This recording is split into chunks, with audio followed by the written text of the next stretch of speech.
Hi friends, ಎಲ್ಲರೂ ಹೆಂಗದಿರಿ? ಎಲ್ಲರೂ ಆರಾಮದಿರಿ ಅನ್ಕೊತೀನಿ. ಹಂಗೆ ನೀವು ನನ್ನ ತಮ್ಮನೇಲಿ ನೋಡಿರ್ತೀರಿ, ಗೊತ್ತಾಗಿರ್ತೈತಿ. ಹಾವು ಬಂದಿತ್ತು ಅಂತ ಹೇಳಿದ್ದೆ. ಹೌದು, ಹಾವು ಬಂದಿತ್ತು, ಮನೆಯೊಳಗನೆ ಬಂದಿತ್ತು. ಅದು ಹೆಂಗಾತಂತಂದ್ರೆ ಅಲ್ಲಿ ಒಂದು ಬಾತ್ರೂಮ್ ಸೈಡ ಒಂದು ಸಣ್ಣ ಹೋಲ್ ಐತಿ. ಬಾಕಿ ಅದು ಸಣ್ಣದೈತಿ, ಅದನ್ನು ಎಲ್ಲ ಮುಚ್ಚಿದ್ವಿ. ಆದರೂ ಅದು ಹೆಂಗೆಂಗೋ ಮಾಡಿ ಮುಚ್ಚಿದೆಲ್ಲ ಸ್ವಲ್ಪ ಓಪನ್ ಆಗಿತ್ತದ. ಹಾಗಾಗಿ ಅದ್ರಾಗ ಅದು ಬಂದಿದ್ದು ಕಾಣ್ತೈತಿ. ಅದ್ರಾಗ ಮನೆ ಎಲ್ಲ ಇಲ್ಲೆಲ್ಲ ಒಂದು ಸ್ವಲ್ಪ ಕಸ ಎಲ್ಲ ಆಗಿತ್ತು. ಮತ್ತು ಅವು ಕಸ ಆದಮೇಲೆ ಇದ್ದೇ ಇರ್ತಾವೆ. ಅದ್ರಾಗ ಈ ಸೈಡಂತೂ ಎಲ್ಲ ಹಾವಿಂದು ಸ್ವಲ್ಪ ಜಾಸ್ತಿನ ಅಂತ ಹೇಳ್ಬೋದು. ಹಾಗಾಗಿ ಬಂದಿತ್ತು. ಅದು ಬಂದು ನಾನು ಹೆಂಗಾತಂದ್ರೆ ಅದು ಸೌಂಡ್ ಮಾಡಾಕತ್ತಿತ್ತು. ಆ ಸೌಂಡ್ ನೋಡಿ ನಾ ಏನು ಅಂದ್ಕೊಂಡೆ, ಏನಾರ ಇಲ್ಲಿ ಎಲ್ಲ ಇರ್ಬೋದು ಅಂಥೇಳಿ ನಾನು ಜಾಸ್ತಿ ಅದು ಸೌಂಡ್ ಮಾಡಿದ್ರೂ ಆ ಕಡೆ ನೋಡೇ ಇಲ್ಲ. ನಂಗಂದ್ರೆ ಇಲಿ ಪಲಿ ಇರ್ಬೋದು ಬಿಡಂತ ಸುಮ್ಮನೆ ಆಗಿಬಿಟ್ಟೆ ನಾನು. ಆಮೇಲೆ ಅದು ಸ್ವಲ್ಪ ಜಾಸ್ತಿನ ಆದಂಗೆ ಆಯ್ತು. ಆದರೂ ನಾ ಸೌಂಡಿಗೆ ನೋಡೋಕ್ಕಂತ ಹೋದಾಕಿನ ಅಲ್ಲ. ಆಮೇಲೆ ಗುಬ್ಬಿ ನಿದ್ದೆ ಬಂದಿತ್ತು ಅಕ್ಕಿಗೆ, ಅಳಾತಿದ್ಲು. ಹಂಗಾಗಿ ಮಲಗಿಸಿದ್ರಾತಂತ ಹೇಳಿ ಆಕಿನ ಜೋಳಿಗ್ಯಾಗ ಹಾಕಿ ಎಲ್ಲ ಮಲಗಿಸಿದ್ದೆ. ಅಲ್ಲಿ ಮಟನೂ ಸೌಂಡ್ ಆಗತ್ತೈತೆ. ನಾನು ಅದ್ರ ತಂಟೆಕನ ಹೋಗಿಲ್ಲ ನಾನು. ಏನೋ ಇರ್ಬೋದು ಬಿಡೋದು, ಸೌಂಡ್ ಅಕ್ಕಿರ್ತೈತೆ ಅವಾಗರೆ, ಇಲ್ಲಿನೂ ಇರ್ತೈತಲ್ಲ ಒಂದು. ಹಾಗಾಗಿ ಅದ್ರದ್ದೇ ಇರ್ಬೋದು ಅಂಥೇಳಿ ನಾನು ಸುಮ್ಮನಾಗ್ಬಿಟ್ಟೇನೆ. ಆಮೇಲೆ ಆಕಿಗೆಲ್ಲ ಮಲಗಿಸಿ ಆದಮೇಲೆ ಭಾಳ ಸೌಂಡ್ ಆಗತ್ತೈತಿ. ಹಂಗೆ ನೋಡೋಣಂತ ಹೇಳಿ ಹೋಗಿ ನೋಡ್ತೀನಿ, ಹಾವಿತ್ತು. ಅಪ್ಪ ದೇವ್ರೆ, ಹಂಗಾತಂದು ನನಗಂತೂ. ಯಾಕಂತಂದ್ರೆ ಮನ್ಯಾಗ ಯಾರೂ ಇಲ್ಲ, ನಾನು ಗುಬ್ಬಿ. ಅದ್ರಾಗ ಗುಬ್ಬಿ ಬೇಕು ಮಲ್ಕೊಂಡ್ಬಿಟ್ಟಾಳು. ಹೀಗಾಗಿ ಒಂದು ಸ್ವಲ್ಪ ಜಾಸ್ತಿನೇ ಹೆದರಿಕೆ ಆಯ್ತು. ಏನು ಮಾಡಲಿ ಅಂತಲೇ ಗೊತ್ತಾಗಲಿಲ್ಲ. ಅದಕ್ಕೆ ಆಕೆ ಹೆಂಗೂ ಮಲ್ಕೊಂಡಿದ್ಲಲ್ಲ, ಬಡ ಆಕಿನ ತೊಗೊಂಡು ಹೊರಗೆ ಹೋಗಿಬಿಟ್ಟೆ ನಾನು. ಮತ್ತು ಅಂದ್ರೆ ಈಗ ಅದನ್ನ ನೋಡ್ಕೊತಿರ್ಬೇಕಿತ್ತು. ಅಂದ್ರೆ ಎಲ್ಲಿ ಹೋಗುತ್ತೆ ಏನಂತ ಹೇಳಿ ಗೊತ್ತಾಕಿತ್ತು ನಂಗೆ ಅಷ್ಟೆಲ್ಲ ಧೈರ್ಯನೇ ಆಗಲಿಲ್ಲ. ನಾನು ಆ್ಯಕ್ಚುಲಿ ಅಷ್ಟು ಹೆದರೋದೇನಿಲ್ಲ ಒಟ್ಟು. ಅಂದರೆ ಏನೋ ಇದ್ರೂ ಅಷ್ಟು ಹೆದರೋದಿಲ್ಲ. ಆದರೆ ಅವತ್ತು ಮನ್ಯಾಕೋ ಭಾಳ ಒಂಥರ ಹೆದರಿಕೆ ಆದಂಗೆ ಆಗ್ಬಿಡ್ತು ನಂಗೆ. ಒಂದಂದ್ರೆ ಗುಬ್ಬಿದ್ಲಲ್ಲ, ಅದಕ್ಕೆ ಇರಬೇಕು ಏನೋ. ಇಲ್ಲಾಂದ್ರೆ ನಾನೇನು ಅಷ್ಟು ಹೆದರೋದಿಲ್ಲ. ಏನರ ಇದ್ರೂ ಒಂದು ಸ್ವಲ್ಪ ನೋಡಿಕೊಂಡು ಅಷ್ಟು ತೀರಾ ಒಮ್ಮೆ ಭಾಳ ಹೆದರೋದು ಅಂಥದ್ದು ಎಲ್ಲ ಇಲ್ಲ. ಆದ್ರೆ ಅವತ್ತು ಯಾಕೋ ಭಾಳ ಹೆದ್ರಿಕೆ ಬಂದು ನನಗೆ. ಕೈಕಾಲ ಆಡಲಿಲ್ಲ ಅದನ್ನ ನೋಡಿ. ಆ ರೀತಿ ಆಗಿಬಿಡ್ತು. ಮತ್ತು ಆಕಿನ ತೊಗೊಂಡು ಸೀದಾ ಹೊರಗೆ ಹೋಗಿ ನಿಂತು ಮನೆಯವರಿಗೆಲ್ಲ ಫೋನ್ ಮಾಡಿದ್ದೆ ಹಿಂಗಂತ ಹೇಳಿ. ಅವರು ಬಂದು ಎಲ್ಲ ಅವರು ಫೋನೆಲ್ಲ ಮಾಡಿ ಅವರು ಬರುವಷ್ಟೊತ್ತಿಗೆ ಅಂತಂದ್ರೆ ನಾ ಸೀದಾ ಹೊರಗಿದ್ದೆ. ಹೊರಗೆ ಅದನ್ನೇ ನಾನು ಏನೂ ನೋಡೋಕೆ ಹೋಗಲಿಲ್ಲ, ಒಳಗೆ ಬರಲಿಲ್ಲ. ಅಂತಂದ್ರೆ ಮತ್ತು ಗುಬ್ಬಿಗೆ ಎತ್ಕೊಂಡು ನಾದು ಎಲ್ಲಿ ಹೋಯ್ತು ಏನು ಅಂಥೇಳಿ ನೋಡೋಕೆಲ್ಲ ಹೋಗುವಷ್ಟು ಧೈರ್ಯನೂ ಸಾಲಿಲ್ಲ. ಹಾಗಾಗಿ ಅವ್ರು ಬರೋ ಮಟ್ಟ ಹೊರಗೆ ನಿಂತೆ. ಅದು ಆಮೇಲೆ ಅವ್ರು ಬಂದು ಎಲ್ಲ ನೋಡಿದ್ರು. ಮತ್ತು ಹಂಗೆ ಹಾವದು ಹಿಡಿಯೋರಿಗೆಲ್ಲ ಫೋನೆಲ್ಲ ಮಾಡಿದ್ರು. ಅವರೂ ಬಂದ್ರು, ಇಬ್ಬರು ಸೇರೇ ಬಂದರು. ಅಷ್ಟೊತ್ತಿಗೆ ಅದು ಬಂದೆಲ್ಲ ಎಲ್ಲ ನೋಡಿದ್ರು, ಎಲ್ಲೂ ಕಾಣಲೇ ಇಲ್ಲ. ಅದು ಹೋಗಿತ್ತು ಅನ್ನಿಸ್ತೈತೆ. ಅಲ್ಲೇ ಅದೇ ಜಾಗ ಎಲ್ಲಿ ಬಂದಿತ್ತಲ್ಲ ಅಲ್ಲೇ ಹಾದು ಹೋಗ್ಬಿಟ್ಟಿತ್ತು. ಅದು ಒಳ್ಳೆ ಇದ್ದಿದ್ದೇ ಇಲ್ಲ. ನಾವು ಮತ್ತೆಲ್ಲ ನೋಡಿದ್ವಿ, ಎಲ್ಲೂ ಕಾಣಿಸ್ಲಿಲ್ಲ. ಅದು ಹೋಗಿತ್ತಂತ ಹೇಳಿ ಸುಮ್ಮನಾದ್ವಿ. ವಾಪಸ್ ಮತ್ತೇನು ಕಾಣಿಸ್ಲಿಲ್ಲ, ಕಾಣಿಸೋದು ಬೇಡ. ಮತ್ತು ಆ ರೀತಿ ಆಯ್ತು. ಹಾಗಾಗಿ ಅವತ್ತು ನಾನು ಏನೂ ಜಾಸ್ತಿ ಇದನ್ನ ಮಾಡೋಕ್ಕೆ ಹೋಗಲಿಲ್ಲ. ಏನು ವೀಡಿಯೋಸ್ ಎಲ್ಲ ಮಾಡ್ಕೊಳಕ್ಕೂ ಹೋಗಲಿಲ್ಲ. ಅಂದರೆ ಪೂರ ನಂದು ಅದೇ ಒಂದು ಮೂಡ್ ಒಳಗೇ ಇದ್ದೆ ನಾನು. ಅದು ಬಂದಿದ್ದು ಆ ಒಂದು ಭಯ, ಎಷ್ಟೋ ಹೊತ್ತು ಹೊರಗೆ ನಿಂತಿದ್ದು. ಅಂದರೆ ಒಬ್ಬಾಕೆ ಇದ್ನಲ್ಲ, ಒಂದು ಸ್ವಲ್ಪ ಜಾಸ್ತಿನೇ ಹೆದರಿಕೆ ಆಯ್ತು ನಂಗೆ. ಯಾಕಂತ ಗೊತ್ತಾಗಲಿಲ್ಲ ನನಗೆ. ಅಷ್ಟು ಪರಿನ ಒಟ್ಟು ಹೆದ್ರಿದ್ದೆ ನಂಗೆ ಗೊತ್ತಿಲ್ಲ. ಅವತ್ತು ಯಾಕೋ ಒಂದು ಸ್ವಲ್ಪ ಜಾಸ್ತಿನೇ ಹೆದರಿಬಿಟ್ಟೆ ನಾನು. ಯಾಕೋ ಏನೋ ನನಗೂ ಗೊತ್ತಿಲ್ಲ. ಇಲ್ಲಾಂದ್ರೆ ನಾನು ಅಷ್ಟು ಜಾಸ್ತಿ ಹೆದರೋದು ಎಲ್ಲ ಏನೋ ಎಂಥ ವಿಚಾರ ಇದ್ರೂ ಅಷ್ಟು ಒಮ್ಮೆ ಜಾಸ್ತಿ ಹೆದರೋದಿಲ್ಲ. ಹಂಗಾಗಿಬಿಡ್ತು ಅವತ್ತು ಯಾಕೋ ಏನೋ. ಹಾಗಾಗಿ ಅವತ್ತಿನ ಮೂಡ್ ಒಂದು ಸ್ವಲ್ಪ ಅಪ್ಸೆಟ್ ಆದಂಗೆ ಆಯ್ತು. ಜಾಸ್ತಿ ಏನು ವೀಡಿಯೋಸ್ ಎಲ್ಲ ಮಾಡ್ಕೊಳಕ್ಕೆ ಹೋಗಲಿಲ್ಲ. ಇದೆಲ್ಲ ನಾನು ಮೊನ್ನೆ ಎಲ್ಲ ಮಾಡಿಟ್ಕೊಂಡಿದ್ದಿದ್ದು, ಅದನ್ನು ನಾನು ಎಲ್ಲ ಇಲ್ಲಿ ನಿಮ್ಗೆ ನಿಮ್ಮ ಜೊತೆಗೆ ಶೇರ್ ಮಾಡ್ಕೊಂಡೆ ನೋಡಿರಿ ಅಷ್ಟೇ. ಇದೆಲ್ಲ ರೊಟ್ಟಿ ಮಾಡ್ಕೊಳತ್ತಿದ್ದೆ. ನಮ್ದು ಉತ್ತರ ಕರ್ನಾಟಕ ಸೈಡ್ನವ್ರಿಗಂತೂ ರೊಟ್ಟಿದೆಲ್ಲ ಗೊತ್ತಿರ್ತೈತಿ. ಬೇರೆ ಕಡೆ ಯಾರಾದ್ರು ನೋಡಾತಿದ್ರಿ ಅಂದರೆ ನಮ್ಮದು ಜೋಳದ ರೊಟ್ಟಿ ಈ ರೀತಿ ಮಾಡ್ತಿರ್ತೀವಿ ನೋಡಿರಿ. ಮೊದಲು ಅದನ್ನು ಈಗ ಹೆಂಗಂತಂದರೆ ಮೊದಲೆಲ್ಲ ಕೈಲೇನ ಬಡ್ದು ಮಾಡ್ತಿದ್ರು. ಈಗ ಲಟ್ಟಿಸಿ ಮಾಡ್ತಾರೆ. ಚಪಾತಿ ಏನು ಮಾಡ್ತೇವಲ್ಲ ನಾವು ಆ ರೀತಿ ಲಟ್ಟಿಸ್ಕೊಂಡು ಮಾಡ್ತಾರೆ. ನಂಗೆ ಎರಡೂ ಥರನೂ ಬರ್ತೈತಿ. ಲಟ್ಟಿಸಿ ಮಾಡೋಕ್ಕೂ ಬರ್ತೈತಿ, ಆಮೇಲೆ ಬಡದು ಮಾಡೋಕ್ಕೂ ಬರ್ತೈತಿ. ಎರಡೂ ಥರ ಬರ್ತೈತಿ. ಆದ್ರೆ ಲಟ್ಟಿಸಿ ಲಘು ಲಘು ಅಕ್ಕಾವು ರೊಟ್ಟಿ ಕೆಲಸ ಲಘು ಲಘು ಆಕೈತಿ ಲಟ್ಟಿಸಿ ಮಾಡೋದ್ರಿಂದ. ಬಡಿದ್ರೂ ಲಘು ಲಘುನೂ ಆಕೈತಿ, ಅದೇನಿಲ್ಲ. ಸ್ವಲ್ಪ ಕೈ ನೋವು ಆಕ್ಕಾವು ಅಷ್ಟೇ, ಮತ್ತೇನಿಲ್ಲ. ಆಮೇಲೆ ಬಡ್ದಿದ್ದು ಏನೋ ದಪ್ಪ ಆಕ್ಕಾವು. ಈ ಲಟ್ಟಿಸಿ ಮಾಡಿದ್ವಿ ಅಂದ್ರೆ ನಮಗೆ ಎಷ್ಟು ಬೇಕು ಅಷ್ಟು ತೆಳ್ಳಗೆ ನಾವು ಮಾಡ್ಕೊಬೋದು, ಹಂಗಿರ್ತೈತಿ. ಆಮೇಲೆ ಬದ್ನೆಕಾಯಿ ಎಣ್ಗಾಯಿ ಪಲ್ಯ, ಇದನ್ನಂತೂ ನನ್ನ ಹಿಂದಿನ ವಿಡಿಯೋಸ್ ಒಳಗೆಲ್ಲ ನಾನು ಈ ರೆಸಿಪಿನ ತೋರಿಸೀನಿ. ಆಮೇಲೆ ಯಾವ ರೀತಿ ಮಾಡೋದು, ಅದಕ್ಕೆ ನಾವೇನೇನೆಲ್ಲ ಹಾಕಿರ್ತೀವಿ ಅಂತೆಲ್ಲ ನಾನು ವಿಡಿಯೋದೊಳಗೆ ಹಿಂದಿನ ವಿಡಿಯೋದೊಳಗೆಲ್ಲ ಶೇರ್ ಮಾಡ್ಕೊಂಡಿದ್ದೈತಿ. ನೀವು ಅದನ್ನು ಕೂಡ ನೋಡಿ ತಿಳ್ಕೊರಿ ಅಂತ ಹೇಳ್ತೀನಿ.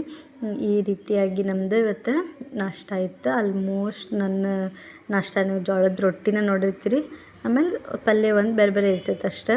ಆ ರೀತಿಯಾಗಿತ್ತು. ಆಮೇಲೆ ಇಲ್ಲಿ ನೋಡಿರಿ ನಮ್ಮ ಗುಬ್ಬಕ್ಕ ರಾಣಿ, ಆಕಿದಂತೂ ಕತೆ ಎಷ್ಟು ಹೇಳಿದ್ರು ಮುಗಿಯಂಗಿಲ್ಲ. ಈಗ ನೋಡಿರಿ ಎಷ್ಟೆಷ್ಟು ಸ್ಟೈಲ್ ಆಕಿಂದ ಕುಂದ್ರೋದು ನಿಂದ್ರೋದು ದೇವ್ರೇ ಮಾಡ್ತಾಳೆ. ಆ ಪರಿ ಮಾಡ್ತಾಳೆ ನೋಡಿರಿ. ಇಲ್ಲಿ ನೋಡಿರಿ ಹೆಂಗೆ ಕುಂತಾಳಕ್ಕೆ, ಇನ್ನೂ ಹಿಂಗೆ ಕುಂದಿರ್ತಾಳೆ. ಇನ್ನೂ ನೋಡಿರಿ ಅವತ್ತಕ್ಕಿಗೆ ಏನಾಗಿತ್ತೋ ಏನೋ, ಯಾಕೋ ಸುಮ್ಮನೆ ಚೇರ್ ಮೇಲೆ ಕುಂತಿದ್ಲ. ಇಲ್ಲ ಅಂದ್ರೆ ದೇವ್ರು ಇಷ್ಟು ತನಕ ಯಾವತ್ತೂ ಕುಂದ್ರಂಗಿಲ್ಲ ಆಕಿ. ಒಟ್ಟಾಕಿನ ಕುಂದ್ರಿಸೋದು ಈ ರೀತಿ ಅಂದ್ರೆ ದೊಡ್ಡದೊಂದು ಕೆಲಸನ. ಅವತ್ತಕ್ಕಿಗೆ ನಿದ್ದೆ ಬಂದಿತ್ತು ಏನೋ ಗೊತ್ತಿಲ್ಲ, ಬಟ್ ಯಾಕೋ ಏನೋ ಸುಮ್ಮನೆ ಕುಂತಿದ್ಲು ಕುರ್ಚಿ ಮೇಲೆ. ಇಲ್ಲ ಅಂತಂದ್ರೆ ಆಕಿನ ಕುಂದ್ರಿಸೋದು ಅಷ್ಟು ಈಸಿನೂ ಕೆಲಸನೂ ಅಲ್ಲ. ಒಂದು ಕಡೆ ಆ ಪರಿ ಮಾಡ್ತಿರ್ತಾಳೆ, ಎಲ್ಲಿ ಬೇಕಲ್ಲೇ ಹೊಕ್ಕಾಳ. ಮತ್ತು ಹೇಳಿದೆ ಅಲ್ಲ ಅವತ್ತು ಹಾವು ಬಂದಾಗಂತೂ ನನಗೆ ಅಕ್ಕಿ ಸಲುವಾಗಿನ ಜಾಸ್ತಿ ಹೆದರಿಕೆ ಆತ. ಆಕಿ ನೋಡಿದ್ರೆ ಒಂದು ಕಡೆ ನಿಲ್ಲೋದಿಲ್ಲ, ಕುಂತಲ್ಲಿ ಕುಂದ್ರೋದಿಲ್ಲ. ಆಮೇಲೆ ಮಕ್ಳಿಗೆ ಈಗ ಅವು ಇವು ಎಲ್ಲ ಅಷ್ಟೇ ರೀ, ಅವಕ್ಕೇನೋ ಗೊತ್ತೂ ಆಗೋದಿಲ್ಲ, ಹಂಗಿರ್ತೈತಿ. ಹಾಗಾಗಿ ಯಾಕೋ ಏನೋ ಒಟ್ಟು ಸುಮ್ಮನೆ ಕುಂತಿದ್ಲು ನಮ್ಮ ಗುಬ್ಬಕ್ಕ. ನಾನು ಅದನ್ನ ಹಂಗೆ ಸುಮ್ಮನೆ ಫೋನ್ ಹಿಡ್ಕೊಂಡು ಮುಂದೆ ಹಿಡ್ಕೊಂಡು ಕುಂತಿದ್ದೆ. ಯಾಕೆ ನಾನು ನೋಡಿದ್ರೆ ಮತ್ತೊಂದು ಏನಾರ ಮಾಡ್ತಿದ್ಲಕ್ಕಿ. ಆದರೆ ಅಕ್ಕಿ ನನ್ನ ಕಡೆ ಲಕ್ಷ್ಯ ಕೊಡಲಿಲ್ಲ ಅಷ್ಟು ಜಾಸ್ತಿ. ಸೃಜನಿಗೆ ಸ್ವಲ್ಪ ಕ್ಲಾಸ್ ತೊಗೊಂಡಿದ್ದೆ ಅಭ್ಯಾಸ ಮಾಡ್ಕೊಳ್ಳಿ ಅಂಥೇಳಿ. ಅಭ್ಯಾಸ ಮಾಡ್ಕೊಳತ್ತಿದ್ದ. ಹಾಗಾಗಿ ಅವನು ಆಟ ಆಡಕತ್ತಿದ್ದಿಲ್ಲಲ್ಲ, ಆಕೆಗೂ ಒಂದು ಸ್ವಲ್ಪ ನಿದ್ದೆನೂ ಬಂದಿತ್ತು. ಹೀಗಾಗಿ ಆ ಕುರ್ಚಿ ಮೇಲೆ ಸುಮ್ಮನೆ ಕುಂತಿದ್ಲು. ಆಮೇಲೆ ಇನ್ನೊಂದು ಏನಂತಂದ್ರೆ, ಈ ಕುರ್ಚಿ ಆಕಿ ಹತ್ತುವಾಗ ವಿಡಿಯೋ ಮಾಡ್ಕೋಬೇಕಂತ ಎಷ್ಟಂತನಿ ಒಂದು ದಿವ್ಸನೂ ಆಗತ್ತಿಲ್ಲ ನಂಗೆ. ಆಕಿ ಅದನ್ನು ಹತ್ತುವಾಗ ನಾನು ನೋಡೋದೇ ಇಲ್ಲ, ಒಟ್ಟು ನೋಡತ್ತಿಲ್ಲ. ಆಕೆ ಹತ್ತಿ ಕುಂತ ಮೇಲೆ ನಾನು ನೋಡೋದಾಗೈತೆ. ನಾ ಬರೀ ನನ್ನ ಬಾಜುನ ಇರ್ತಾಳೆ ಆಕಿ, ಆದ್ರೂ ನಾನು ಅದನ್ನು ಹತ್ತುವಾಗ ನೋಡೋಂಗಿಲ್ಲ. ಆಕೆ ಹತ್ತಿ ಕುಂತು ಏನೇನೋ ಸರ್ಕಸ್ ಮಾಡ್ತಾಳೆ, ಅವಾಗ ನೋಡ್ತೀನಿ ಬರೀ. ಹಂಗಾಗೈತಿ. ಇವಾಗೂ ಹಂಗೆ ಮಾಡೀನಿ. ಆಕೆ ಹತ್ತೋದಿನ ನೋಡಲಿಲ್ಲ, ಮುಂದೆ ಕುಂತೀನಿ ನಾನಲ್ಲಿ. ಆ ರೀತಿ ಆಗಿರ್ತೈತೆ ನೋಡ್ರಿ. ಹತ್ತಿ ಕುಂತು ಏನೇನೋ ಸರ್ಕಸ್ ಮಾಡ್ತಿರ್ತಾಳೆ. ಮತ್ತು ಹತ್ತಾಳೆ, ಒಮ್ಮೊಮ್ಮೆ ವಾಪಸ್ ಇಳಿಯಾಕೆ ಬರೋಂಗಿಲ್ಲ. ಒಮ್ಮೊಮ್ಮೆ ಇಳಿತಾಳೆ, ಆದರೆ ಒಂದೊಂದು ಟೈಮ್ ಇಳಿಯಾಕೆ ಬರೋಂಗಿಲ್ಲ. ಅವಾಗ ಚೀರ್ತಾಳೆ, ಏನಾಯ್ತೋ ಅನ್ನೋರಂಗೆ ಆ ರೀತಿ ಮಾಡ್ತಿರ್ತಾಳೆ. ಈಗಂತೂ ಭಾಳ ಕಾಡ್ತಾಳೆ. ಕದ ಹಾಕಿದ್ರೆ ಕದ ತೆಗೀರಿ ಅಂತ ಚೀರ್ತಾಳೆ. ಅಂದ್ರೆ ಹೊರಗೆ ಹೋಗ್ಬೇಕು ಆಕಿ. ಹೊರಗೆ ಓಡಿ ಗೇಟ್ ಅಂತೇಳಿ ಹೋಗಿ ನಿಲ್ಬೇಕು, ಆ ರೀತಿ ಮಾಡ್ತಾಳೆ. ಈ ರೀತಿ ಎಲ್ಲ ಕಾಡ್ತಿರ್ತಾಳೆ. ಏನೇನೋ ಕೈ ಬೀಸ್ಕೊತ ಅಡ್ಡಾಡೋದು, ಒಟ್ಟು ಇದು. ಆಮೇಲೆ ಅವ್ರ ಅಣ್ಣನ ಕೂಡ ಊಟ ಮಾಡ್ಬೇಕಾಕಿ, ಅವನು ಕೂಡ ಊಟ ಮಾಡಬೇಕು ಅನ್ನೋದಾಕಿ. ಅವು ಏನೋ ತಿನ್ನಲಿ, ಅವು ಖಾರದ್ದು ತಿನ್ನಲಿ, ಆಕಿಗೆ ಅದು ಖಾರ ತಂಗಿಲ್ಲ. ಅವು ತಿನ್ನಿಸಿದ್ರೆ ಅದನ್ನ ನಾವು ಸಪ್ರೇಟಾಗಿ ತಿನ್ನಿಸ್ಲಿ, ಆಕೆ ಖಾರ ತತ್ತಿ ಅಳ್ತಾಳೆ. ನೋಡಿದ್ರೆ ತಿನ್ಸೋ ಆಕಿಗೆ ಒಂದು ಸ್ವಲ್ಪ ಅಂತ ಹೇಳಿದ್ರೆ ತಿನ್ಸಂಗಿಲ್ಲ. ನಾನು ಯಾಕೆ ತಿನ್ನಿಸ್ಲಿ ಅಂತ ಹೇಳ್ತಾನೆ. ಅವನದೊಂಥರ ಮತ್ತು ಏನು ಹೇಳ್ತಾನೆ, ಆಕೆಗೆ ತಿನ್ನಕ್ಕೆ ಕೊಡು, ಆಕೆಗೆ ಒಂದು ಸ್ಪೂನ್ ಕೊಡು, ಒಂದು ಪ್ಲೇಟ್ ಕೊಡು, ಆಕೆನ ತಿನ್ನಲಿ, ನಾನು ಯಾಕೆ ತಿನ್ನಿಸ್ಲಿ ಅಂತ ಹೇಳ್ತಾನೆ. ಈಗ ನೋಡಿದ್ರೆ ಅವನ ಜೊತೆಗೆ ತಿಂತಾನೆ ಅಂತ ಈಗ ಜಗಳ ಮಾಡ್ತಾಳೆ. ಈ ರೀತಿ ಇಬ್ಬರು ಸೇರಿ ತಲೆ ಹಿಡಿಸಿರ್ತಾರೆ ನೋಡ್ರಿ, ಆ ಪರಿ ಮಾಡ್ತಿರ್ತಾಳೆ. ಈ ಕುರ್ಚಿ ಮೇಲೆ ನೋಡ್ರಿ ಹೆಂಗೆ ಕುಂತಾಳೆ ಆಕಿ, ಎಷ್ಟೊತ್ತು ಹತ್ತು ಕುಂತ. ನಾನು ನೋಡಿದ್ದೆ ಅವತ್ತು. ಯಾಕೋ ದೇವ್ರು ಕುಂತಂಗೆ ಯಾಕೋ ಸುಮ್ಮನೆ ಕುಂತಿದ್ಲು. ಈ ಪರಿ ಆಕಿ ಕುಂದ್ರೋದು ಭಾಳ ಅಂದ್ರೆ ಭಾಳ ಕಡಿಮೆ. ಒಂದೇ ಕಡೆ ಆಕಿ ಕೈ ಕಾಲು ಬಾಯಿ ಒಟ್ಟು ಸುಮ್ಮನೆ ಇರೋಂಗಿಲ್ಲ, ಚೀರ್ತಿರ್ತಾಳೆ. ಅದನ್ನೂ ನಿಮ್ಮ ಜೊತೆಗೆ ನಾನು ವಿಡಿಯೋ ಎಲ್ಲ ಶೇರ್ ಮಾಡ್ಕೊಡೀನಿ. ಹೆಂಗೆ ಚೀರ್ತಿರ್ತಾಳೆ ಅಂತಂದ್ರೆ, ದಣಿನೂ ಅಷ್ಟು ಸಣ್ಣದೈತಿ, ಜೋರು ಚೀರ್ತಿರ್ತಾಳೆ. ನಾವು ಸುಮ್ಮನೆ ಆಗಂದಂಗೆ ಜಾಸ್ತಿ ಮಾಡ್ತಾಳೆ. ಮತ್ತು ಹಂಗೆ ಬಾಯಿನೂ ಸುಮ್ಮನೆ ಇರೋಂಗಿಲ್ಲ. ಆ ಕೈ ಅಂತೂ ಯಪ್ಪ ಒಟ್ಟು ಸುಮ್ಮನೆ ಇರೋಂಗಿಲ್ಲ. ಎಲ್ಲಿ ಏನಕ್ಕಿಗೆ ಸಾಮಾನು ಸಿಗ್ತಾವೋ ಆ ಪರಿ ಎಲ್ಲ ಸಾಮಾನು ಸಿಗ್ತಾವೆ. ಆ ದೇವ್ರ ಮನ್ಯಾಗಿಂದ ದೇವ್ರು ಉಳಿಯಂಗಿಲ್ಲ, ಅಡುಗೆ ಮನ್ಯಾಗಿಂದ ಡಬ್ಬಿನೂ ಉಳಿಯಂಗಿಲ್ಲ. ಈ ರೀತಿ ಮಾಡ್ತಿರ್ತಾಳೆ. ಇವತ್ತು ಯಾಕೋ ಅಲ್ಲಿ ಆಕೆಗೆ ಏನು ಅನ್ನಿಸ್ತೋ ಏನೋ, ಈ ರೀತಿ ಸುಮ್ಮನೆ ಕುಂತಿದ್ಲು ನೋಡ್ರಿ. ಹಿಂಗಾಗಿ ನಾನು ಆಕೆಗೆ ಏನು ಮಾತಾಡ್ಸಕ್ಕೆ ಹೋಗಲಿಲ್ಲ. ಮಾತಾಡ್ಸಿದ್ರೆ ಸಾಕು ಮೈ ಮೇಲೆ ಹಂಗೆ ಯಾಕೋ ಸುಮ್ಮನೆ ಕುಂತಿದ್ಲು. ಅದೇ ಹೇಳಿದ್ದೆ ಅಲ್ರಿ, ಆಕೆ ಹಾವಿಂದ ನನಗೊಂದು ಸ್ವಲ್ಪ ಆಕಿದೇ ಹೆದರಿಕೆ. ಈಗ ಮಕ್ಕಳಿಗೆ ಹಾವು ಅಷ್ಟೇ, ಹುಲಿನೂ ಅಷ್ಟೇ, ಅವಕ್ಕೇನು ಗೊತ್ತಾಗಂಗಿಲ್ಲ. ನನಗದ ಒಂದು ಹೆದರಿಕೆ. ಆಕೆರ ನಿಂತಲ್ಲಿ ನಿಲ್ಲಂಗಿಲ್ಲ, ಎಲ್ಲಿ ಬೇಕಲ್ಲಿ ಹೋಗ್ಬಿಡ್ತಾಳೆ. ಆಕೆಗೆ ಏನಾದರೂ ಕಾಣಿಸ್ತು ಅಂದ್ರೆ ಆಟಿಕೆ ಸಾಮಾನು ಹೊಸದು ಒಟ್ಟು ಏನಾರು ಕಾಣಿಸ್ತು ಅಂದ್ರೆ ಸಾಕು ಹೋಗೇ ಬಿಡ್ತಾಳೆ. ಆಕೆ ಅದನ್ನು ತೊಗೊಂಡು ಹೋಗ್ಬಿಡ್ತಾಳೆ. ಹಾಗಾಗಿ ಈಗ ಎಷ್ಟೋ ಸಲ ಈಗೊಂದು ಎರಡು ಸಲ ದೇವ್ರ ಮನ್ಯಾಗ ಹಚ್ಚಿದ ಊದಿನ ಕಡ್ಡಿನೂ ಹಿಡ್ದಾಳೆ. ಈಗ ಹಂಗೆ ಆ ಊದಿನ ಕಡ್ಡಿ ಕೈಗೆ ಹಚ್ಕೊಂಡು ಅಷ್ಟೆಲ್ಲ ಮಾಡ್ಕೊಂಡಾಳೆ. ಹಿಂಗಾಗಿ ಆಕಿನ ಹಿಡಿದಂದ್ರೆ ನನಗೆ ದೊಡ್ಡ ಕಷ್ಟ ಆದಂಗೆ ಆಗ್ಬಿಟ್ಟೈತೆ ನೋಡ್ರಿ. ಆಕಿನ ಎಷ್ಟಂತ ಒಂದು ನಿಮಿಷ ನಂದು ಆ ಕಡೆ ಈ ಕಡೆ ಆದ್ರೂ ಆಕೆ ಒಂದು ಏನಾರ ಮಾಡಿರ್ತಾಳೆ. ಆ ರೀತಿ ಆಗಿರ್ತೈತಿ. ಊದಿನ ಕಡ್ಡಿ ಈಗ ದೇವ್ರ ಮನ್ಯಾಗಿಂದ ಅದು ಗದ್ದಿಗೆ ಕೆಳಗೈತಿ. ಅದನ್ನು ಕದ ಹಾಕಿದ್ರೆ ಓಕೆ. ಕದಾನು ಪೂರ್ತಿ ಚಿಲ್ಕ ಹಾಕಿಡ್ಬೇಕು. ಅದನ್ನು ಪೂರ್ತಿ ಚಿಲ್ಕ ಹಾಕ್ಲಂಗೆ ನಾವು ಕದ ಅಷ್ಟು ಹಾಕಿದ್ವಿ ಅಂತಂದ್ರೆ ಹೋಗ್ಬಿಡ್ತಾಳೆ. ಕದ ದುಗಿಸಿ ಹೋಗ್ಬಿಡ್ತಾಳೆ. ಆ ರೀತಿ ಮಾಡ್ತಾಳೆ. ನಾವು ಅದನ್ನು ನೆನಪಾಗಿರಂಗಿಲ್ಲ ಚಿಲ್ಕ ಹಾಕಕ್ಕೆ. ಹಂಗೆ ಕದ ಹಾಕ್ಕೊಂಬಿಟ್ಟಿರ್ತೀನಿ. ನಮ್ಮ ಮನ್ಯಾಗ ಇರ್ತೀವಲ್ಲ, ಚಿಲ್ಕ ಹಾಕಿರಂಗಿಲ್ಲ. ದುಗಿಸಿ ಹೋಗಿ ಅಲ್ಲೊಂದು ಆ ದೇವ್ರಂತೂ ದಿನ ಆಕೆ ಕೈಯಾಗ ಆಟಿಕೆ ಸಾಮಾನು ಆಗ್ಬಿಟ್ಟ. ಅವ್ನು ತೊಗೊಳ್ಳೋದು ಆಕೆ ಎಲ್ಲಿ ಬೇಕಲ್ಲೇ ಒಗ್ದಿರ್ತಾಳೆ. ನಾವು ಮತ್ತು ಪೂಜೆ ಮಾಡುವಾಗ ಅವನ್ನೆಲ್ಲ ಹಾಕ್ಕೊಂಡು ತೊಳೆದು ದೇವ್ರನ್ನ ಇಟ್ಟು ಪೂಜೆ ಮಾಡೋದಾಗೈತೆ ನಾವು. ಆ ರೀತಿ ಆಗಿಬಿಟ್ಟಿರ್ತೈತೆ ರೀ ನಮ್ಗೆ. ಏನು ಮಾಡೋದು, ಏನು ಮಾಡೋಕೆ ಬರೋಂಗಿಲ್ಲ. ಹಂಗಾಗಿರ್ತೈತಿ. ಯಾಕೋ ಸುಮ್ಮನೆ ಕುಂತಿತ್ತಿಲ್ಲ ದೇವ್ರು. ನಾನು ಇದೆಲ್ಲ ವಿಡಿಯೋಸ್ ಅವತ್ತೇನು ಹಾವು ಬಂದಿತ್ತಲ್ಲ, ಅವತ್ತು ನನಗೆ ಯಾವುದೂ ವಿಡಿಯೋನೂ ಮಾಡ್ಕೊಳಕ್ಕೆ ಹೋಗಲಿಲ್ಲ. ಊಟನ ಸರಿನಾ ಯಾವಾಗ ಮಧ್ಯಾಹ್ನ 5 ಗಂಟೆಗೆಲ್ಲ ಮಾಡೇನಿ ಅವತ್ತು. ಪೂರ ಮೂಡ್ ಅಪ್ಸೆಟ್ ಆಗಿಬಿಡ್ತದೆ ಬಂದಿದ್ದ ಮಧ್ಯಾಹ್ನ. ಆಮೇಲೆ ಬಂದು ನಾವು ಮೊದ್ಲು ಕತ್ಲು ಒಳಗೆ ಬಂದು ನಾ ಹೊರಗೆ ನಿಂತೇನಿ.